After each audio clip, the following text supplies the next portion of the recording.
ታሪኽና ኣብ መበል 13 ክፍለ ዘመን ኣብ ኣፍጋኒስታን ዝጅምር ኣብኡ ድማ ጀነራል ጃላል ኡዲን ዝተባሃለ ገጂፍ ንጉስ ኣብ ቤተ መንግስቱ ስጋ ምስ በልዐ ብጽጋብ እንዳምባሓቆ እንከሎ ተኸታተልቱ ድማ ከምዚ ኢሉ እንዳምባሓቆ ከመይ ገይሩ እዩ ንመላእ ግዛኣት ሂንዲ ናቱ ክገብራ ዝኽእል ኢሎም ይሓሚዎ ነበሩ። ኣብዚ ግዜ እዚ ኣላዲን ዝተባሃለ ሰብ ነቲ ናይቲ ቤተ መንግስቲ ማዕጾ ብምስባር ካብ ሃደን ሒዝዋ ዝመጸ ሰጎን ሒዙ ይኣቱ። ነዛ ሰጎን ሒዙ ምስ መጸ ብትእዛዝ ጃላል ኡዲን ኮይኑ ጃላል ኡዲን ድማ ኣላዲን ነታ ሰጎን ብቐሊሉ ሒዝዋ ብምምጽኡ ብምግራም ጽቡቕ ሽልማት ክቦ ምዃኑ ይነግሮ። ኣላዲን ብባህሪኡ ስሱዕ ስለ ዝነበረን ኣብ ምድሪ ዘሎ ኩሉ ጽቡቕን ክቡርን ነገር ንዓይ ይግባኣኒ ኢሉ ስለ ዝሓስብ ነታ ማህሩኒሳ ዝተባሃለት ኣዝያ ጽቡቕቲ ጓል ጃላል ኡዲን ክመርዓዋ ይሓትት። ዕድለኛ ኮይኑ ድማ ማህሩኒሳ ምስ ኣላዲን ፍቕሪ ሒዝዋ ስለ ዝነበረ ንክመርዓዋ ፈቃደኛ ትኸውን። ግዜ ከይወሰዱ ማህሩኒሳን ኣላዲንን ኣብቲ ምሸት መርዓኦም ይካየድ።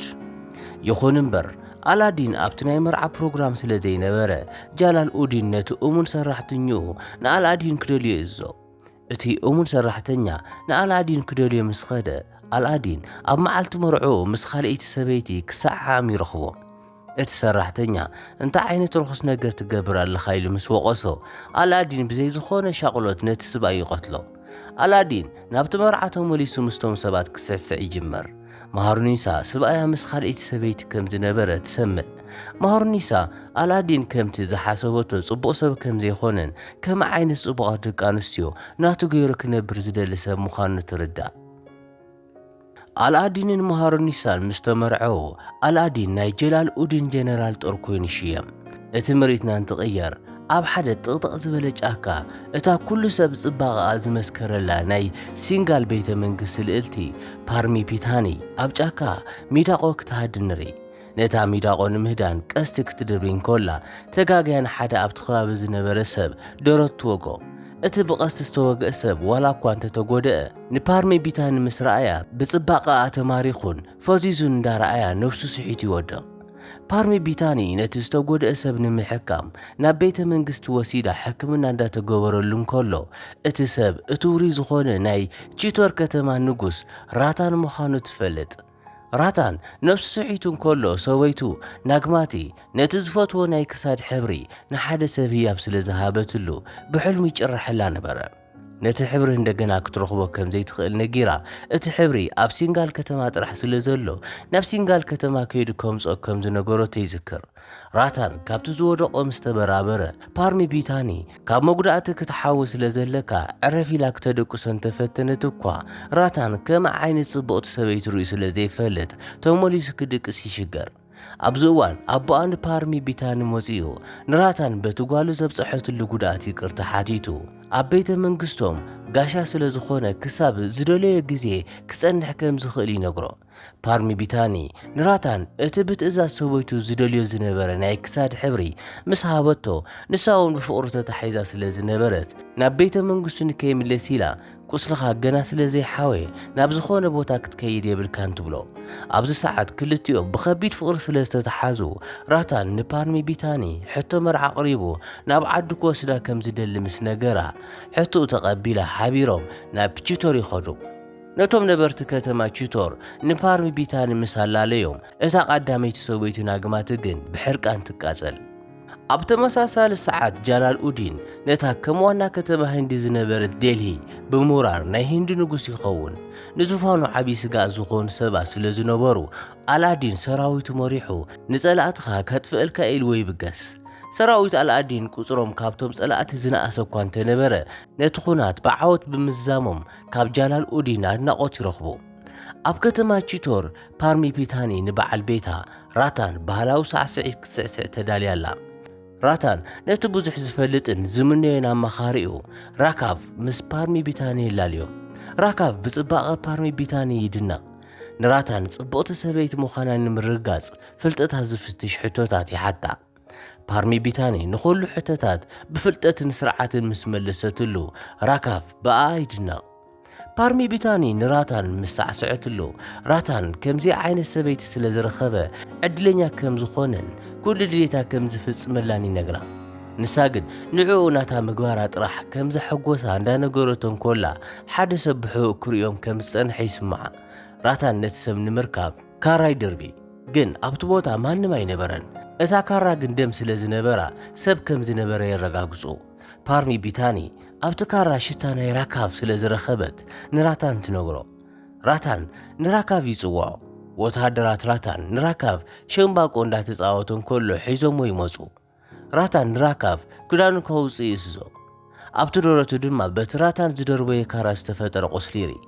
ራታን ንራካብ ከኣስሮ ምስ ደለየ ፓርሚ ቢታኒ ጣልቃ ብምእታው ንዝፈጸሙ ጌጋ ክእሰር ዘይኮነስ ካብ ከተማ ክባረር እዩ ዘለዎ ትብል። ራታን ርእይቶ ሰበይቲ ብምቕባል ካብ ቤተ መንግስቲ የባሮ። ራካብ ቅድሚ ምኻዱ ነቲ ናይ ራታን ቤተ መንግስቲ ናብ ሓመኾሽቲ ከም ዝቕይሮ ምሒሉ ይኸይድ። ስድራ ቤት ጃላል ኡዲን ኣልኣዲን ክሳብ ክንደይ ስሱዕ ምዃኑ ንጃላል ኡዲን ከጠንቅቕዎ ይፍትኑ። ኣልኣዲን ብዘይ ፍቓድ ንጉስ ግዝኣታት ብጉልበት ይወስድን ዝዘረፎም ክቡራት ነገራት ንንጉስ ዘይህብ ስለ ዝነበረ ስጋኣት ከም ዝኸውን ይነግርዎ። ጃላል ኡዲን ነዚ ንምርግጋጽ ናብ ኣልኣዲን ይኸይድ። ኣልኣዲን ኣብቲ ዝወረሮ ቤተ መንግስቲ ንጓልቱ ንጉስ ውሽሙኡ ገይርዋ ጸንሖ። ጃላል ኡዲን ምስ መጸ ኣልኣዲን ብኽብሪ ይቕበሎ። ኣልኣዲን ዝዘረፎ ሃብቲ የርእዮ። ጃላል ኡዲን ኣብ ክሳድ ኣልኣዲን ዝነበረ ክቡር እምኒ ምስ ረኣዮ ኩሉ ክቡር ነገር ንንጉስ ዝግባእ ኢሉ ካብ ክሳዱ ይምንጽዖ። ድሕሪኡ ግን ኣልኣዲን ንዝገበሮም ዓወታት ሽልማት ክህቦ ኢሉ ማሊክ ዝተባህለ ባርያ ሂቦ። ማሊክ ንኣልኣዲን ካብ ንእሽቶ ክሳብ ዓብዪ ነገር እንተኣዚዝካኒ ብዘይ ዘገም ክፍጽመልካ እየ ይብሎ። ኣልኣዲን ንተኣዛዝነት መሊክ ንምፍታን ኢሉ ንናይ ጃላል ኡዲን ሚኒስተራት ቅተለለይሉ ይእዞ። ጃላል ኡዲን ድማ ጽቡቕ ቀልዲ ኢኻ ትቐልድ ኢሉ ከየወድአ መሊክ ነቶም ሚኒስተራት ይቐትሎም። ኣልኣዲን በዚ ተደኒቑ ንጃላል ኡዲን ኣብኡ ሓኒቑ ይቐትሎ። ርእሲ ጃላል ኡዲን ሒዙ ድማ ናብ ሌሊ ብምኻድ ነቲ ዝሙነዮ ዝነበረ ዙፋን ብጉልበት ይቆጻጽሮ። ማህርኒሳ በቲ ኣልኣዲን ንኣቦኣ ብግፍዒ ምቕታሉ እንዳሓዘነትን ኮላ ኣልኣዲን መጺኡ ንግስቲ ስለ ዝኾንኺ ክትሕጐሰለክ ኢሉ ብሓይሊ ምስኡ ክትድቅስ ይገብራ። ኣብዚ ማእኸል ካብቲ መስኮት ማራኺ ዝኾነ ድምፂ ሸምባቆ ይሰምዕ። ኣልኣዲን ንመሊክ ነዚ ሸምባቆ ዝፃወት ዘሎ ሰብ ጽባሕ ኣምፅአለ ይብሎ። እቲ ሰብ ድማ እቲ ካብ ቺቶር ዝተባረረ ራካብ እዩ ነይሩ። ራካብ ምስ ኣልኣዲን ይራኸብ። ኣልኣዲን ድማ ብፍልጠት ራካብ ብጣዕሚ ይድነቕ። ራካብ ንኣልኣዲን ዓለም ክትገዝእ እትኽእል ንጉስ ኢኻ፣ ግን እዚ ክትገብር እንተኾይንካ ነታ ፓርሚ ቢታኒ እትበሃል ፍሉይቲ ፍጥረት ክትረኸባ ኣለካ ይብሎ። ራካብ ብዛዕባ ጽባቓ ምስ ገለጸሉ ኣልኣዲን ንዓ ንምርካብን ዓለም ንምምራሕን ይብገስ። ኣልኣዲን ንራታንን ፓርሚ ቢታንን ናብ ቤተ መንግስቱ ክመፁ ዕድመ ይገብረሎም፣ ግን ራታን ነዚ ይኣብዮ። ስለዚ ኣልኣዲን ኣብ ልዕሊ ራታን ኩናት ይእውጅ። ማህርኒሳ ድማ ንኻልእቲ ሰበይቲ ንምርካብ ኢልካ ኩናት ምክያድኻ ከሕፍረካ ኣለዎ ትብሎ። ንሱ ግን እዚኣ ናይ መጻኢ ዕድለይ እትውስን ኩናት እያ ይብላ። ሰራዊት ኣልኣዲን ናብ ቺቶር ይግስግሱ። ራታን ነቲ ቤተ መንግስቲ ንምክልኻል ይዳሎ። እቶም ሰራዊት ናይ ኣልኣዲን ኣዝዮም ብዙሓት ስለ ዝነበሩ ራታን ካብ ካልኦት ነገስታት ሓገዝ ይሓትት። ወታደራት ራታን ንሰራዊት ኣልኣዲን ቀስቲ ብምትኳስ ከይቐርቡ ይገብርዎም። ኣልኣዲን ነቲ ቤተ መንግስቲ ኸቢቡ ነዊሕ ግዜ ይጸንሕ። እቲ ዕላማ ነቶም ነበርቲ ብፍርሒ ንምሽባር እዩ ነይሩ። ራታን ግን ፍርሒ ከም ዘይብሎም ንምርኣይ ዓብይ ፌስቲቫል ይገብር። ከተማ ቺቶር ድማ ብብርሃን ትደምቕ።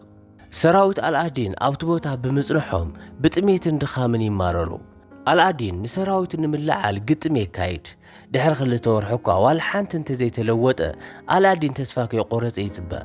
ራታን ሓገዝ ዝሓተቶም ነገስታት ንኣልኣዲን ስለ ዝፈርሕዎ ክሕግዝዎ ከም ዘይኽእሉ ይነግርዎ። ራታን ቦይኑ ከም ዝተረፈ ምስ ፈለጠ ናብ ሰራዊት ኣልኣዲን ናይ ሓዊ ቀስቲ ትኩስ። ድንኳናት ኣልኣዲን ይቃጸሉ። ሰራዊት ኣልኣዲን ምግቢ ስለ ዝሰኣኑ ይሽበሩ። ኣልኣዲን ግን ዓለም ክንገዝእ ኢና ኢሉ የለዓዕሎም። ድሕሪ ኣዋርሕ ራታን ሕጂ እቲ ሙቐት ስለ ዝውስኽ ሰራዊት ኣልኣዲን ነዚ ክጻወርዎ ስለ ዘይኽእሉ ክኸዱ እዮም ይብል።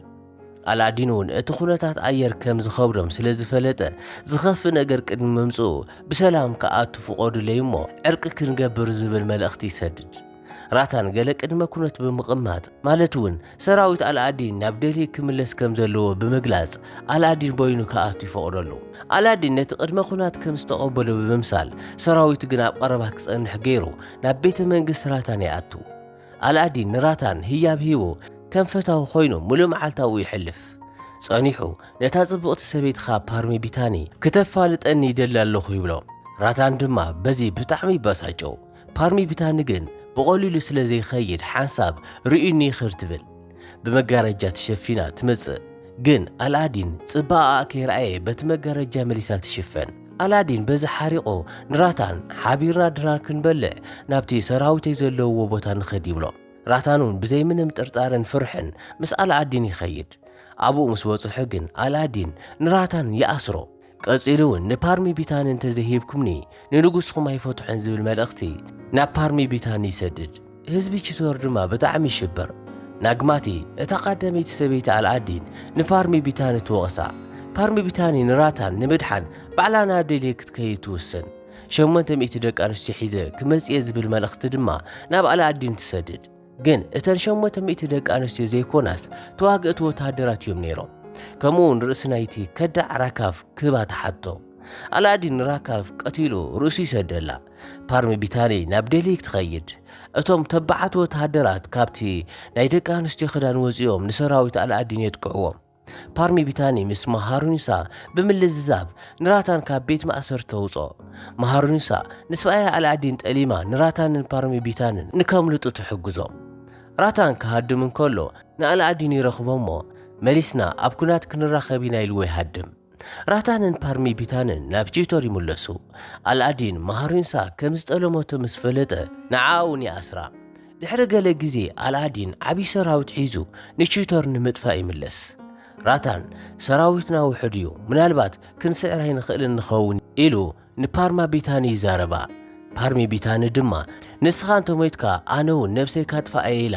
መብጻሕቲ ኣቱ ኩናት ይጅመር ራታን ንኣልኣዲንን ፊት ንፊት ይጋጠሙ ራታን ንኣልኣዲን ኣጨኒቕዎ እንከሎ ወታሃደራት ኣልኣዲን ብድሕሪት ኮይኖም ንራታን ብቐስቲ ይወግእዎ ራታን ድማ ይወድቕ ኣልኣዲን ድማ በቲ በለ እቲ ዋና ነገር ምዕዋት ይብል ራታን ድማ ኣቡ ይመውት እዚ ዝሰምዓ ፓርሚ ቢታንን ኩለን እተን ኣብ ቤተ መንግስቲ ዝነበራ ደቂ ኣንስትዮን ንኣልኣዲን ኢደን ከይህባ ነብሰን ንከጥፋ ይዳለዋ ዓብይ ሓውየ እንድዳ ኣልኣዲን ንቤተ መንግስቲ ሰይሩ ከኣቱ እንከሎ ፓርሚ ቢታንን እተን ኣንስትን ናብቲ ሓዊ ዘሊለን ይቃጸላ ኣልኣዲን ናብቲ ውሽጢ ክበጽሕ እንከሎ ሓሙኸሽቲ ሓዊ ጥራሕ ይረክብ ኣልኣዲን ንፓርሚ ቢታኒ ሓንሳብ እንኳን ከይረኣያ ታሪኽና ኣብዚ ውዳ እምበር ከስ ክቡራት ተኸታተልትና ናይ ሎም መደብና ነዚ ይመስል ነይሩ እዛ ፊልሚ ከም ዝፈተኹማ ድማ ርግፀኛታት ኢና ኣብ ፍቕሪ ክንደየናይ እምነት ከም ዘሎ እዛ ፊልሚ ንሰባት ብጣዕሚ ክተምህር ትኽእል ፊልሚ እያ ምኽንያቱ ፓርሚ ቢታኒ ብመልክዓን ብዝናን ፍሉጥ ዝኾነት ጓል